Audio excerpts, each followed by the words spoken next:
Every year, 24 million people visit Miami. They come for South Beach, for the Art Deco architecture painted in pastel colors, for the nightclubs, and the promise of endless summer. They take photos in front of Ocean Drive, post them with captions like "Paradise Found" and "Living the Dream." The city markets itself as the Magic City, a place that appeared overnight, transforming from swampland into a glamorous metropolis in less than a century. But the magic wasn't a miracle of progress. The magic was making entire communities disappear. Before the neon lights, before the luxury condos lining Brickell Avenue, before anyone called this place Miami, this land had a name. The Tequesta people had lived here for over 2,000 years. 2,000 years. That's longer than Rome has been standing.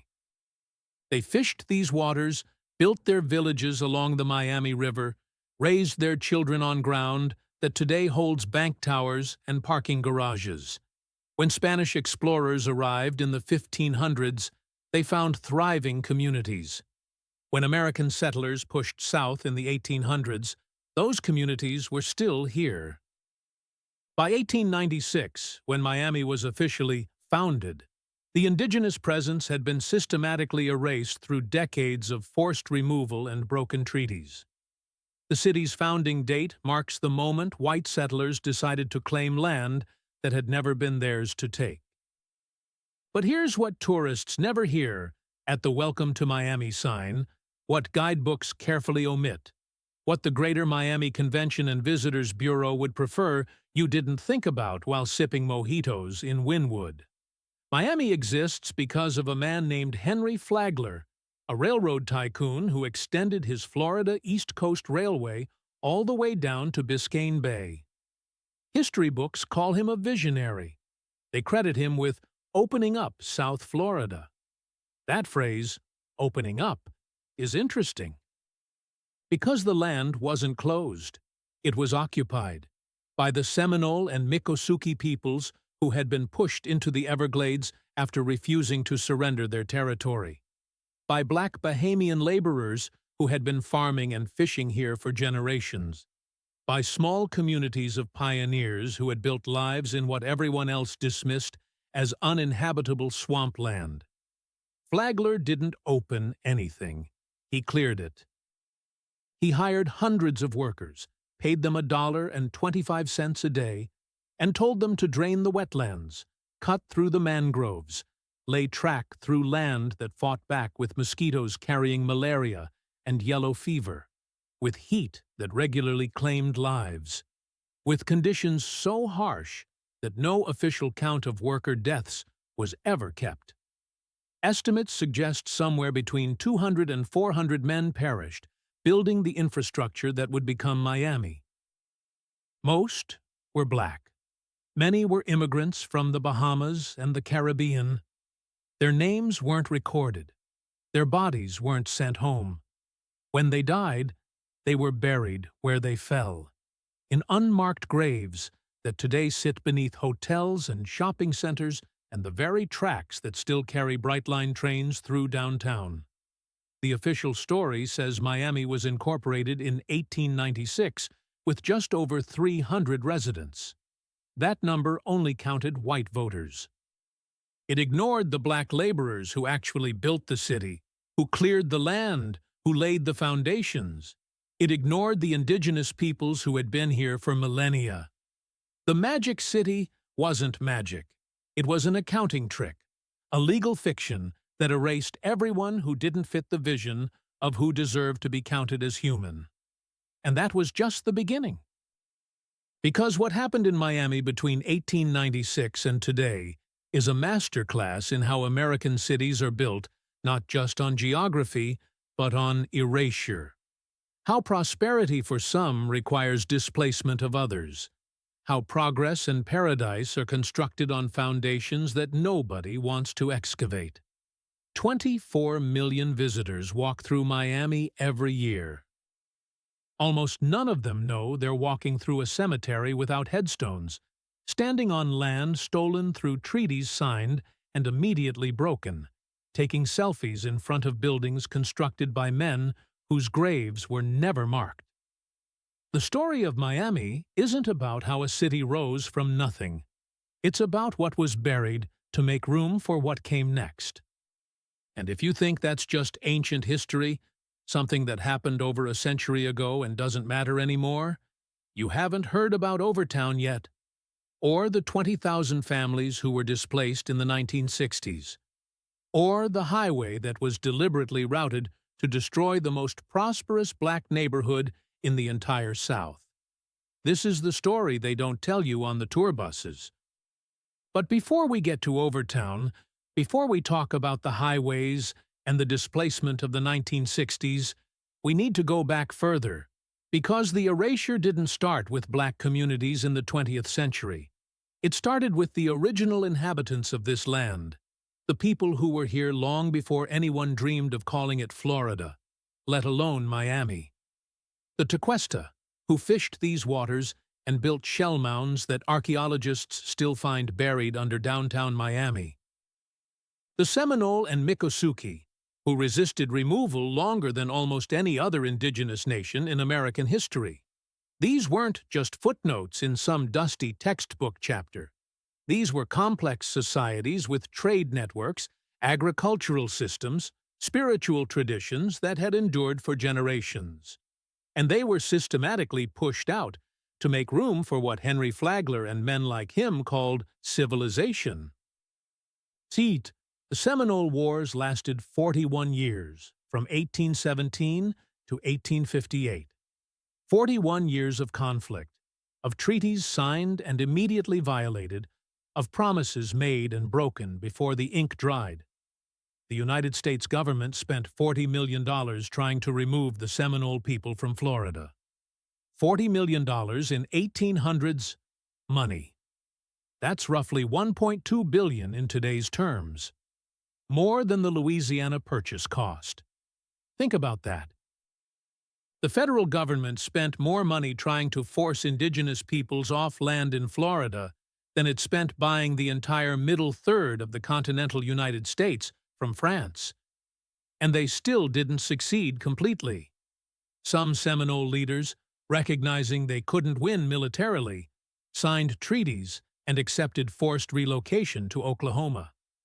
Thousands died on that journey, but one leader refused. His name was Abiaka, though white settlers called him Sam Jones. He never signed a treaty. He never surrendered. He led his people deeper into the Everglades, into swampland that U.S. Army soldiers couldn't navigate, where they knew every channel and hammock, where they could disappear into sawgrass that stretched for miles in every direction. Abiaka lived to be over 100 years old. He died in the Everglades in 1860 or 61, depending on which records you trust, still on Seminole land, still free, still undefeated. But while he held out in the wetlands that couldn't be conquered, the coastal areas, the places where Miami would rise, were being declared safe for settlement. Safe meant empty of indigenous presence. Empty meant forced out, pushed back, made invisible. By 1896, when Miami was incorporated, there wasn't a single Seminole or Miccosukee village within the city limits, not because they'd left voluntarily. Because they'd been systematically removed through military force, through treaties that promised them land in exchange for peace, and then took that land back the moment it became valuable, through policies designed specifically to make them disappear from the parts of Florida that white settlers wanted. Today, if you walk through downtown Miami, through Brickell, through South Beach, you won't find a single monument to the Tequesta people who lived here for 2,000 years. Not one statue of Abiaka, the man who never surrendered, not one marker explaining that the Miami River, which the city is named after, gets its name from the Miami, the indigenous people who lived along Lake Okeechobee. The Seminole tribe of Florida exists. They've survived. They've built casinos, and fought legal battles to maintain their sovereignty. But in the city of Miami itself, their history has been erased as thoroughly as if it never happened. That erasure wasn't accidental. It was policy, because if you acknowledge that the land was stolen, you have to confront the uncomfortable question of whether everything built on that foundation is legitimate. And here's the thing about erasure, about making people invisible in the historical record. It doesn't just happen once. It's not a single event. It's a pattern, a blueprint. The same methods used to remove the Seminole and Miccosukee in the 1800s would be used again in the 1900s to remove black communities. The same language, calling them obstacles to progress, saying the land could be better used, claiming that relocation was for their own good. The same legal mechanisms, using eminent domain and urban renewal and highway construction as justification. The same result: communities erased, histories forgotten, land taken, and new developments built as if nobody had ever lived there before. Miami exists because that pattern was perfected here. Because the city learned that if you erase people from the land first and then erase them from the historical record, and then wait long enough, eventually nobody remembers they were ever there at all. Eventually, tourists take photos in front of buildings constructed on ground that used to be someone's home, someone's sacred site, someone's cemetery, and they have no idea. Because nobody told them. Because the story that gets told is the story of the magic city, the paradise that appeared overnight, the American dream built on nothing but vision and hard work. But nothing is built on nothing. Everything has a foundation. And Miami's foundation is layered with communities that were here first, that built lives here, that were removed not because they failed, but because they succeeded on land that someone else wanted. Which brings us to Overtown, originally called Colored Town, when it was established in 1896, the same year Miami was incorporated. See, Henry Flagler needed workers to build his paradise, but he didn't want them living near the white neighborhoods he was planning. So he designated a specific area northwest of downtown where black workers could live. At first, it was just a few blocks, unpaved streets, no electricity, no running water. But something unexpected happened. That community didn't just survive. It thrived. By the 1920s, Overtown had become one of the most prosperous black neighborhoods in the entire American South. It had its own economy, its own culture, its own identity completely separate from white Miami. They called it the Harlem of the South, and that wasn't just promotional language. It was the truth. There was a woman named Lucille who worked as a nurse at the Colored Hospital on Northwest 10th Street. She owned her home, paid her mortgage through decades of night shifts and double overtime, raised 3 children who all went to college.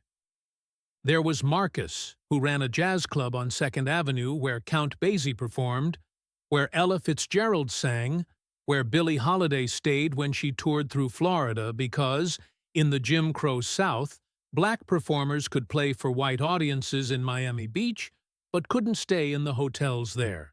So they came to Overtown. They ate at the restaurants on what locals called Little Broadway.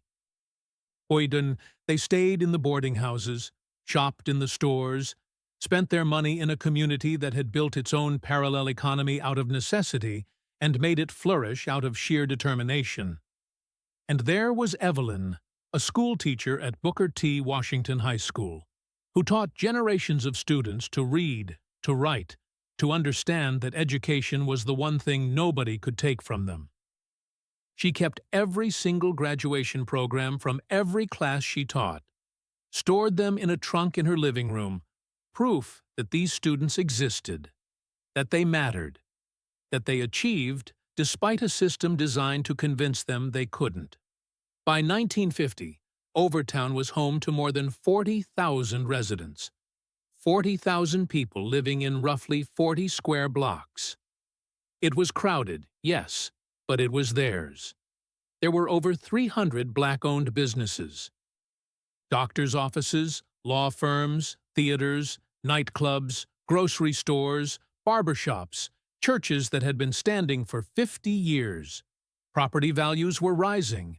Families were building generational wealth in one of the only places in the South where that was even possible for Black Americans. And that success, that prosperity, that independence made Overtown a problem. Not for the people who lived there. For the developers and city planners who looked at those 40 square blocks and saw valuable real estate being wasted on a Black community. In 1965, construction began on Interstate 95.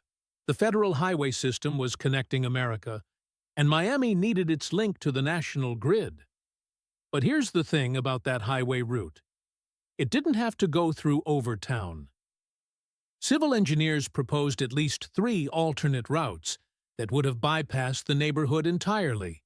Routes that would have taken the interstate through less densely populated areas or along existing rail corridors. Those proposals were rejected. Instead, planners chose a route that cut directly through the heart of Overtown, bisecting the neighborhood, separating families from churches, cutting off 2nd Avenue from the rest of the community. The highway took 10 years to complete.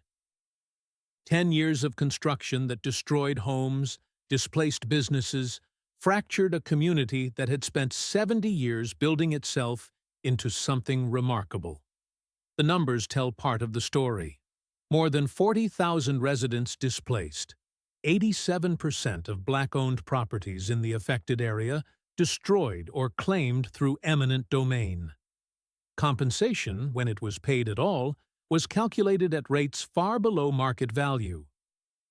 Families who had owned homes for 3 generations were given months to vacate, offered a fraction of what their property was worth, and told it was for the greater good, for progress, for the future of Miami.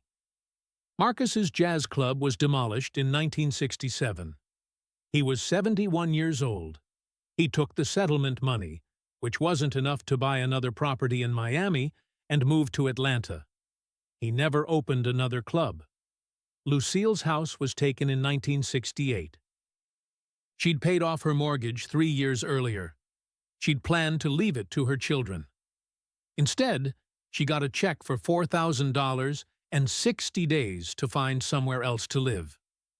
She moved to Liberty City, rented an apartment, and never owned property again. Evelyn tried to stay. She watched as the neighborhood emptied out around her, as bulldozers knocked down buildings she'd walked past every day for 40 years, as students from her school scattered to different neighborhoods across Miami. She finally left in 1970, 3 years before she retired. The trunk with the graduation programs stayed behind. She couldn't carry it, and the moving company she hired lost track of it. 50 years of proof that her students existed, that they graduated, that they mattered. Gone. But the highway wasn't the only weapon used against Overtown. Urban renewal projects, which started in the 1960s and continued through the 80s, demolished entire blocks that the highway hadn't touched, cleared land for developments that never materialized or turned into parking lots. The phrase urban renewal became a bitter joke in Black communities across America. They knew what it really meant. Negro removal.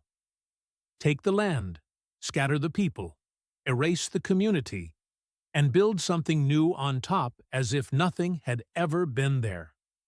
By 1980, Overtown's population had dropped from 40,000 to under 10,000.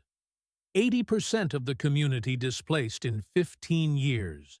Today, it's around 4,000. 90% gone. But even before Overtown existed, before Marcus opened his jazz club and Lucille bought her home and Evelyn taught her first class, there were other workers who built Miami and were erased from its story. the men who actually laid the railroad tracks, who drained the swamps, who cleared the mangroves, who dug the foundations that everything else was built on. Henry Flagler's Florida East Coast Railway didn't extend itself. Human hands built every mile of it, in conditions so harsh that the work was considered among the most dangerous in the country. And those hands belonged to men whose names were never recorded in any monument, whose contributions were never acknowledged in any museum, whose graves, if they have graves at all, lie unmarked beneath the very city they built. There was a man named Silas, an ex-enslaved person who came to Florida after the Civil War looking for work that would pay in actual money, instead of the sharecropping arrangements that kept black families trapped in another form of bondage.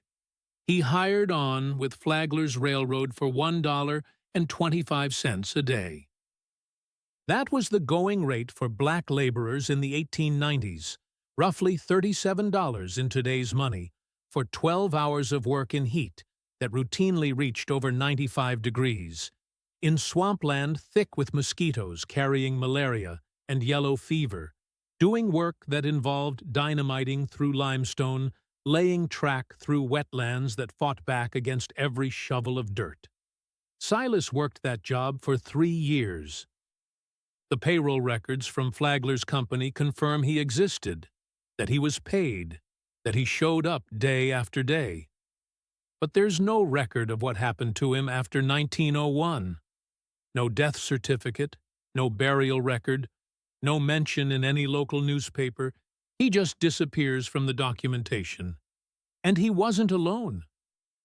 There was Chen, an immigrant from China, who had worked on the Transcontinental Railroad out west and came to Florida when that job ended, hoping the experience would translate to better pay. It didn't. He got the same $1.25 a day as everyone else who wasn't white, did the same dangerous work in the caissons when they were building the bridges, the underwater chambers where workers would descend to dig foundations below the waterline. The pressure in those chambers caused something they called caisson disease, what we know today as decompression sickness, or the bends.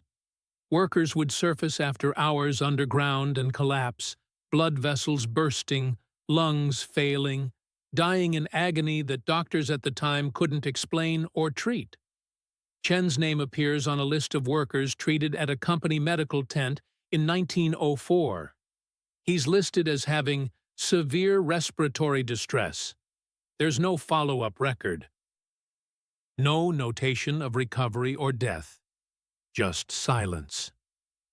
There was Antonio, who came from the Bahamas along with hundreds of other Caribbean workers who had heard there was construction money to be made in Florida. He'd been a fisherman, knew boats and water, thought the skills would help. They didn't. On the railroad, everyone did the same brutal work regardless of what they knew before. Antonio appears in a 1907 report about a dynamite accident that claimed the lives of 11 workers. The report lists him as injured, but alive. It doesn't say how badly injured. It doesn't say if he recovered. It doesn't say where he went or what happened to him after that day. Like Silas, like Chen, like hundreds of others, he just vanishes from the record, and nobody thought that was worth investigating or documenting or remembering. The official count of workers who perished building Miami's foundation sits at around 27, the number that appears in most history books and museum displays. But that's only counting the deaths that happened on days when supervisors were present, that were dramatic enough to stop work, that involved white workers or foremen whose families demanded answers. Unofficial estimates, based on payroll records that show workers who stopped appearing and were never marked as transferred or terminated, suggest the real number was somewhere between 200 and 400 men. 200 to 400 human beings who came to Miami seeking work, who spent their days in conditions that today would be considered criminal negligence, who died from heat exhaustion, from disease, from accidents involving explosives and heavy machinery and unstable ground, and who were buried, if they were buried at all, in unmarked locations that nobody recorded because nobody thought it mattered. Where are they now? Those 200 to 400 workers, Silas and Chen and Antonio, and the hundreds of others whose names we'll never know. Nobody knows. There are no marked graves, no cemetery records, no maps showing where the company buried its workers when they perished on the job. What we do know, from construction reports and supervisor logs that survived in university archives, is that when workers died in remote areas during the railroad extension, they were often interred close to where they fell. It wasn't worth the time or expense to transport remains back to town, especially when those remains belonged to men who had no families to claim them, no resources to demand proper burial, no social status that would make their deaths inconvenient for the company. So they were laid to rest along the rail corridor, in the swampland they'd been clearing, underground that would later become parking lots and strip malls and the foundations of buildings where tourists today shop for souvenirs without any idea what lies beneath. In 2023, during excavation work for the Brightline high-speed rail expansion in downtown Miami, construction crews discovered human remains. The bones were old, fragmented, scattered by decades of water table shifts and previous construction. Archaeologists were called in. They determined the remains were likely from the late 1800s or early 1900s, consistent with the era of the original railroad construction. But they couldn't identify who these people were. There were no burial markers, no artifacts that would indicate names or origins, no records cross-referencing that location with any known cemetery. After a brief investigation, the remains were catalogued, boxed, and stored in a facility with hundreds of other unidentified archaeological findings from Miami's development history. The Brightline construction continued. Trains now run over that ground multiple times a day, carrying passengers who have no idea they're traveling over someone's unmarked final resting place. And those aren't the only remains beneath Miami's surface. In Overtown, where 40,000 people once lived and built a thriving community, there was a cemetery. The Colored Cemetery, established in the early 1900s, where generations of Black Miamians were laid to rest with dignity, with headstones, with graves that families could visit. When Interstate 95 was built through Overtown, part of that cemetery was in the path. The official policy was to relocate remains before construction began. Records show that some graves were indeed exhumed and moved to other cemeteries. But residents who lived through that period tell a different story. They remember bulldozers working fast, too fast for the careful process of relocating every grave. They remember ground being cleared and paved over within weeks. They remember hearing that not all the graves were moved, that some were simply built over because the highway construction was behind schedule, and relocating every single remain would have caused further delays that the city wasn't willing to accept. Today, there's a section of I-95 in Overtown where locals refuse to walk beneath the overpass at night. Not because they're superstitious, but because they know what's under that concrete. They remember. Miami brands itself as a diverse city, a multicultural paradise where different communities coexist and celebrate their heritage. The Tourism Board talks about the city's rich history, its vibrant culture, its welcoming spirit. But there's no monument to the Tequesta people who lived here for 2,000 years before the city existed. There's no memorial to Abiaka, the Seminole leader who never surrendered. There's no museum dedicated to Overtown's history as the Harlem of the South, to the 40,000 residents who were displaced, to Marcus and Lucille and Evelyn and the community they built. There's no marker indicating where Silas or Chen or Antonio might be buried. No acknowledgement of the hundreds of workers who gave their lives building the infrastructure that made Miami possible. The Magic City earned its name not through some miracle of rapid development, but through an act of historical prestidigitation, making entire communities disappear, erasing them so thoroughly that generations later, 24 million tourists visit every year and never think to ask who was here before, who built this, who paid the price for paradise. The next time you see a photo of South Beach at sunset, of the Art Deco buildings glowing in pastel colors, of the palm trees swaying in the ocean breeze, remember that you're looking at a carefully constructed image. Remember that beneath the surface, literally beneath the ground you'd be standing on, there are layers of history that nobody talks about. Foundations built on displacement, prosperity constructed on erasure, paradise designed to make you forget that someone else was here first. Miami isn't hiding its history. Miami is its history. The question isn't what happened here. The question is whether we're willing to acknowledge it, to remember the names that were never recorded, to honor the communities that were removed, to sit with the uncomfortable truth that some of America's most beautiful cities are built on stories we'd rather not tell.